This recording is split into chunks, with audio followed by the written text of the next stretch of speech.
ನಮ್ಮ ಮಕ್ಕಳಿಗೆ ಸತ್ಯವನ್ನು ಹೇಳಿ ಬೆಳೆಸ್ಬೇಕು.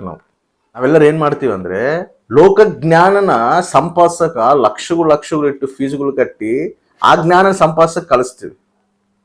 ಅದಕ್ಕಾಗಿ ಎಷ್ಟೋ ಪ್ರಯಾಸ ಪಡ್ತೀವಿ, ಟ್ಯೂಷನ್ಗೆ ಹಾಕ್ತೀವಿ, ನಾವು ಕುಂತು ಅಭ್ಯಾಸ ಮಾಡಿಸ್ತೀವಿ. ಯಾಕ? ಜ್ಞಾನ ಸಂಪಾದಿಸ್ಕೋಬೇಕು. ಯಾವುದು? ಲೋಕಜ್ಞಾನ. ಅದೇನು ತಪ್ಪೇನಲ್ಲ. ಆದರೆ ಅದಕ್ಕಿಂತ ಪ್ರಾಮುಖ್ಯವಾದ ಒಂದೈತೆ. ಏನು ಗೊತ್ತಾ? ಸತ್ಯನ ಕಳಿಸ್ಬೇಕು ನಾವು. ಸತ್ಯ ಜ್ಞಾನನ ಕಳಿಸ್ಬೇಕು ನಾವು. ಸತ್ಯನ ಗ್ರಹಿಸ್ಬೇಕು ಅವರು. ಏನು ಸತ್ಯ? ಯೇಸು ಸ್ವಾಮಿನೇ ನಿಜವಾದ ದೇವರು ಅನ್ನೋ ಸತ್ಯ ಅವ್ರು ಫಸ್ಟ್ ಅವ್ರ ಹೃದಯದಲ್ಲಿ ಬೀಳ್ಬೇಕು. ನಾವು ಪರಲೋಕ ರಾಜ್ಯಕ್ಕೆ ಸೇರಬೇಕು ಅಂದರೆ ಕ್ರಿಸ್ತನು ಬಿಟ್ಟ ಮೇಲೆ ಬೇರೆ ಮಾರ್ಗ ನಮಗಿಲ್ಲ ಅಂತೇಳಿ ಸತ್ಯನ ಅವರು ತಿಳ್ಕೋಬೇಕು. ಆ ಒಂದು ಸತ್ಯನ ಅವರಿಗೆ ಫಸ್ಟ್ ನಾವು ತಿಳಿಸ್ಬೇಕು. ನಾವು ಎಷ್ಟು ಜ್ಞಾನ ಕೊಟ್ಟರು ಕೂಡ ನಿಜವಾದ ರಕ್ಷಕನು ಯೇಸು ಸ್ವಾಮಿ ಅನ್ನೋ ಸತ್ಯ ಅವ್ರು ಗ್ರಹಿಸಿಲ್ಲ ಅಂದರೆ, ಅದಕ್ಕೆ ಯೇಸು ಸ್ವಾಮಿ ಒಂದು ಮಾತು ಹೇಳತ್ತಾನ, ನೀನು ಲೋಕವೆಲ್ಲ ಸಂಪಾದಿಸಿ ನಿನ್ನ ಆತ್ಮ ನರಕಕ್ಕೆ ಹೋದ್ರೆ ವೇಸ್ಟ್. ನೀನು ಭಾರಿ ಮಂದಿ ಮಾಡೋ ತಪ್ಪೇನು ಗೊತ್ತಾ? ಮಕ್ಕಳಿಗೆ ಫಸ್ಟ್ ಏನು ಎಜುಕೇಷನ್ ಕೊಡಬೇಕು, ಯಾವ ಸ್ಕೂಲಿಗೆ ಹಾಕಬೇಕು, ಯಾವ ಟ್ಯೂಷನ್ಗೆ ಹಾಕಬೇಕು, ಇದನ್ನೇ ನೋಡ್ತಿರ್ತಾರೆ. ಯಾವ ಸ್ಪೋರ್ಟ್ಸಿಗೆ ಹಾಕ್ಬೇಕು, ಇವೆಲ್ಲ ತಪ್ಪಲ್ಲ. ಆಗಬೇಕು, ಕಲಿಬೇಕು ಹುಡುಗರು, ಒಂದು ಒಳ್ಳೆ ಸ್ಥಾನದಾಗಿರಬೇಕು. ಆದರೆ ಮೊದಲು ಫಸ್ಟ್ ನನ್ನ ನೀತಿಗಾಗಿ, ನನ್ನ ರಾಜ್ಯಕ್ಕಾಗಿ ನೀನು ತೌಕಪಡ ಅಂತೇಳಿ ವಾಕ್ಯ ಹೇಳುತ್ತೆ. ಫಸ್ಟ್ ನಾವು ಸತ್ಯನ ಅವ್ರ ಹೃದಯದಲ್ಲಿ ನಾಟಬೇಕು. ಯೇಸು ಸ್ವಾಮಿ ನಿಜವಾದ ದೇವರನ್ನ ಸತ್ಯ ಅವ್ರ ಹೃದಯದಲ್ಲಿ ನಾಟಬೇಕು. ನಾವು ಆ ಸತ್ಯ ಅವ್ರು ಗ್ರಹಿಸ್ಬೇಕು, ಆ ಸತ್ಯ ಹಿಡ್ಕೊಂಡು ಅವ್ರು ಜೀವಿಸ್ಬೇಕು. ಅದಕ್ಕೆ ಯೋಹಾನನು ಬರೆದ 3ನೇ ಪತ್ರಿಕೆ 4ನೇ ವಚನದಲ್ಲಿ ಹಿಂಗೆ ಹೇಳುತ್ತಿದೆ ನೋಡ್ರಿ, ನನ್ನ ಮಕ್ಕಳು ಸತ್ಯವನ್ನು ಅನುಸರಿಸಿ ನಡೆಯೋರಾಗಿದ್ದಾರೆಂದು ಕೇಳುವುದಕ್ಕಿಂತ ಹೆಚ್ಚಾದ ಸಂತೋಷವು ನನಗಿಲ್ಲ. ನನ್ನ ಮಕ್ಕಳು, ಆತ್ಮೀಯ ಮಕ್ಕಳು ಸತ್ಯವನ್ನು ಅನುಸರಿಸಿ ಅವರು ನಡೀತಿದಾರಲ್ಲ, ಅದನ್ನು ಕೇಳೋಕ್ಕಿಂತ ಸಂತೋಷ ನನಗೆ ಇನ್ನೊಂದು ಇಲ್ಲ ಅಂತ ಹೇಳ್ತಾನೆ. ನಮಗೆ ಹೆಂಗಿರ್ಬೇಕು? ನಮ್ಮ ಮಕ್ಕಳು ಸತ್ಯನ ಗ್ರಹಿಸ್ಬೇಕು, ವಾಕ್ಯನ ಧ್ಯಾನ ಮಾಡಬೇಕು, ವಾಕ್ಯನಿರೋ ಸತ್ಯನ ಗ್ರಹಿಸ್ಬೇಕು, ಸರ್ವ ಸತ್ಯವು ತಿಳ್ಕೋಬೇಕು. ಅದನ್ನು ತಿಳ್ಕೊಳೋದಕ್ಕಿಂತ ಸಂತೋಷ ನಮಗೆ ಇನ್ನೊಂದು ಇರಬಾರ್ದು. ನಮಗೇನೈತೆ ಸಂತೋಷ? ನನ್ನ ಮಗಳು ಭರತನಾಟ್ಯ ಕಲಿತಾಳ, ನನ್ನ ಮಗ ಡ್ಯಾನ್ಸರ್ ಆಗ್ತದಾನ, ಅದರಲ್ಲಿ ಸಂತೋಷ ಪಡ್ತಿರ್ತಾರ ಕೆಲವೊಬ್ಬರು. ಅರೇ ವಾಕ್ಯ ಯೋಹಾನ ಯಾವ್ದ್ರಲ್ಲಿ ಸಂತೋಷ ಪಡ್ತಾನೆ ಹೇಳ್ರಿ? ನನ್ನ ಮಕ್ಕಳು ಸತ್ಯನ ಗ್ರಹಿಸೋದಕ್ಕಿಂತ ಸಂತೋಷ ನನಗಿನ್ನೊಂದಿಲ್ಲ ಅಂತ ಹೇಳ್ತಾರ. ನಮಗೆ ಎಷ್ಟು ಮಂದಿಗೆ ಆ ಮನಸ್ಸು ಐತೆ?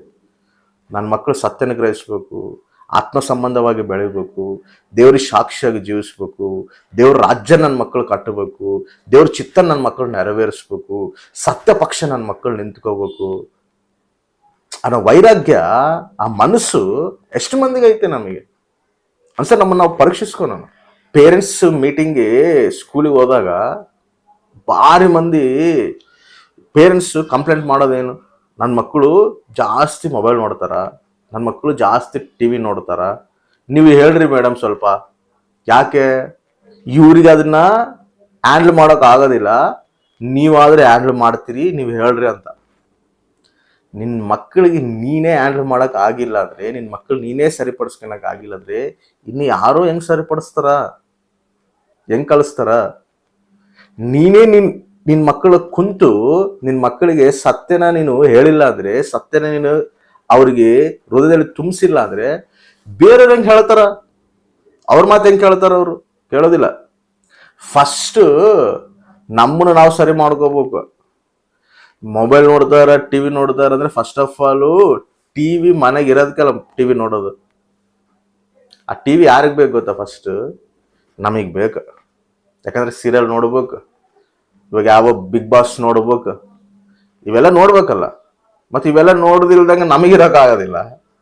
ಮತ್ತು ನಮಗಿರೋಕ್ಕಾಗದಿಲ್ದಂಗೆ TV ಇಟ್ಕೊಂಡಿರ್ತೀವಿ, ನಾವಿಟ್ಟು ಮಕ್ಕಳು ಕೂಡ ನೋಡೋಕೆ ಕುಂದಿರಿಸ್ತೀವಿ. ಮತ್ತೆ ಅವ್ರು ಅದಕ್ಕೆ ಅಡಿಕ್ಟ್ ಆಗ್ತಾರ. ಫಸ್ಟ್ ನಾವು ಸರಿ ಆಗ್ಬೇಕು. ನಾವು ಅದನ್ನ ನೋಡೋದು ಬಿಟ್ರೆ, ನಾವು ಅದು ಆ ಪಾಪರ ನೋಡೋದು ಬಿಟ್ಟು ದೇವ್ರ ವಾಕ್ಯ ಕಡೆ ಸತ್ಯ ಕಡೆ ನಾವು ಮನಸ್ಸಿಟ್ರೆ ನಮ್ಮ ಮಕ್ಕಳು ಕೂಡ ಸತ್ಯನ ಗ್ರಹಿಸ್ತಾರ. ನಾವೇ ಅದನ್ನ ಸತ್ಯನ ಫಾಲೋ ಆಗಕ್ಕೆ ಇಷ್ಟಪಡ್ತಿಲ್ಲ, ನಾವೇ ಸತ್ಯನ ಗ್ರಹಿಸಕ್ ಇಷ್ಟಪಡ್ತಿಲ್ಲ, ಇನ್ನು ಮಕ್ಕಳ ಕಳೆ ಅಂದ್ರೆ ಹೆಂಗ್ ಕಳೀತಾರ? ಫಸ್ಟು ದೇವರಿಗೆ ಇಷ್ಟಾನುಸಾರವಾಗಿ ನಾವು ಜೀವಿಸ್ಬೇಕು. ಫಸ್ಟ್ ಅದನ್ನ ನೋಡಿ ನಮ್ಮ ಮಕ್ಕಳು ಕಳೀತಾರ, ಅದನ್ನ ನೋಡಿ ನಮ್ಮ ಮಕ್ಕಳು ನಡೀತಾರ. ನಮಗಿರ್ಬೇಕಾದ್ರೆ ಆಸೆ ಏನು ಗೊತ್ತಾ? ನಮ್ಮ ಮಕ್ಕಳು ಸತ್ಯನ ಗ್ರಹಿಸೋಕ್ಕಿಂತ ಸಂತೋಷ ನಮಗಿನ್ನೊಂದು ಇರಬಾರ್ದು. ಅದೇ ಯೋಹಾನ್ ಹೇಳ್ತದಾನ, ನನ್ನ ಮಕ್ಕಳು ಸತ್ಯನ ತಿಳ್ಕೊಳಕ್ಕಿಂತ ಸಂತೋಷ ನನಗಿನ್ನೊಂದಿಲ್ಲ ಅಂತ ಹೇಳ್ತಾನೆ. ಕ್ರಿಸ್ತನ ತಿಳ್ಕೊಬೇಕು, ನಮ್ಮ ಸಲ ಕ್ರಿಸ್ತ ಏನು ಮಾಡಿದಾನ ತಿಳ್ಕೊಬೇಕು, ಪ್ರಾಣ ತ್ಯಾಗ ಮಾಡಿದ ಕಾರಣ ಏನನ್ನೋದು ನನ್ನ ಮಕ್ಕಳು ತಿಳ್ಕೊಬೇಕು. ಯೇಸು ಸ್ವಾಮಿ ಮಾನವನಾಗಿ ಈ ಭೂಮಿಗೆ ಎದಕ್ಕೆ ಬಂದನ ತಿಳ್ಕೊಬೇಕು. ಸಕಲ ಪಾಪ ರಕ್ಷಣೆಗಾಗಿ ಬಲಿಯಾಗಿರೋ ಬಲಿ ಪಶು ಆ ಯಜ್ಞ ಪುರುಷನು ಯಾರಂತೇಳಿ ತಿಳ್ಕೊಬೇಕು ನಮ್ಮ ಮಕ್ಕಳು. ಆತೆ ನಾನು ಪ್ರಕಟಿಸ್ತಿರೋ ನಜರೇತಿನ ಯೇಸು ಕ್ರಿಸ್ತ, ಅದು ಹೇಳಬೇಕು ನಮ್ಮ ಮಕ್ಕಳಿಗೆ, ಅದು ನಾಟಬೇಕು ನಮ್ಮ ಮಕ್ಕಳ ಹೃದಯಗೊಳಗೆ. ಆ ಸತ್ಯನ ಅವ್ರು ತಿಳ್ಕೊಂತಾರೆ ನೋಡು, ಆ ಸತ್ಯನ ಅವ್ರು ಹಿಡ್ಕೊಂತಾರೆ ನೋಡು, ಆ ಸತ್ಯ ಪ್ರಕಾರ ಅವ್ರು ಜೀವಿಸ್ತಾರೆ ನೋಡು, ಅದಕ್ಕಿಂತ ಸಂತೋಷ ನಮಗೆ ಇನ್ನೊಂದಿರಬಾರ್ದು.